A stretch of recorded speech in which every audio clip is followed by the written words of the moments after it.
अगर आप छोटे बच्चों के माता पिता हैं तो ये खबर आपके लिए है। नमस्कार, मैं दुर्गेश कुमार और आप देख रहे हैं विस्तार न्यूज।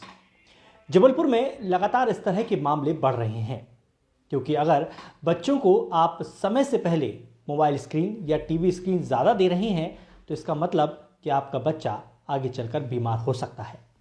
ऐसे ही कुछ मामले जबलपुर में सामने आए हैं, जहां पर बातचीत करने के लिए इस समय हमारे साथ मनोचिकित्सक डॉक्टर ओपी रायचंदानी जी हैं। सर, ये बात तो बिल्कुल क्लियर है और पिछले कुछ सालों से जिस तरीके से मोबाइल स्क्रीन का इस्तेमाल बढ़ा है, बच्चों में सबसे ज़्यादा इसका असर देखा जा रहा है। किस तरह के मामले आपके सामने आए हैं और क्या स्थितियां हैं इन मामलों की? कुछ बच्चों में जब लैंग्वेज डेवलपमेंट की बात आती है तो कुछ पेरेंट्स का कंप्लेंट होता है कि बच्चा बोल नहीं रहा है लेकिन इशारों से समझ रहा है।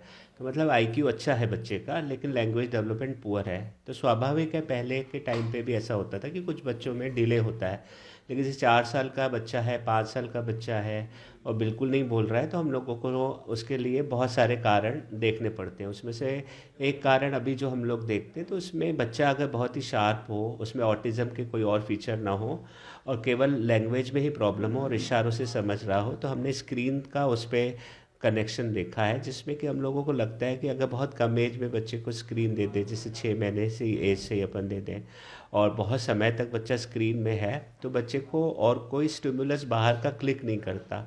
सबसे ज़्यादा जो उसका उत्साह है वो स्क्रीन के साथ ही बना रहता है। पर्टिकुलर कोई एक ऐसा केस जिसका अनुभव आप बताना चाहें? एक तो यही बताया कि 4-5 साल के बच्चों को लैंग्वेज डेवलपमेंट पुअर हो रहा है, उसमें स्क्रीन जैसे ही छुड़ाते हैं उनका लैंग्वेज अच्छा होता जाता है या वो वोकेबलरी पिक करते जाते हैं। सिमिलरली एक आध ऐसे कोई पेशेंट भी हमारे पास आए थे जिसमें बच्चे का पेरेंट्स ये बोल रहे थे कि ये कुछ बोल नहीं रहा है। फिर जब हमने बात करना चालू की तो बच्चे ने कुछ ऐसे वर्ड्स बोले जो मुझे भी नहीं पता थे।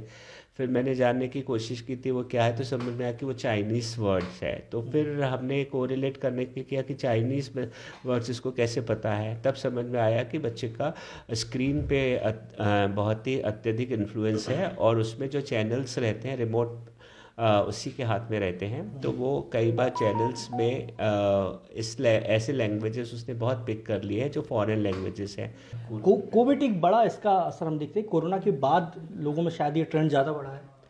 कोविड के बाद स्क्रीन्स का तो यूज़ काफ़ी ज़्यादा हो गया था, तो बच्चे के जो फिज़िकल पैरामीटर्स हैं, स्पोर्ट्स प्ले, उन सब में कमी आई। जो एक फ़िज़िकल टीचिंग रही उसमें भी कम है। अभी आजकल बच्चे लिखना भी नहीं चाहते।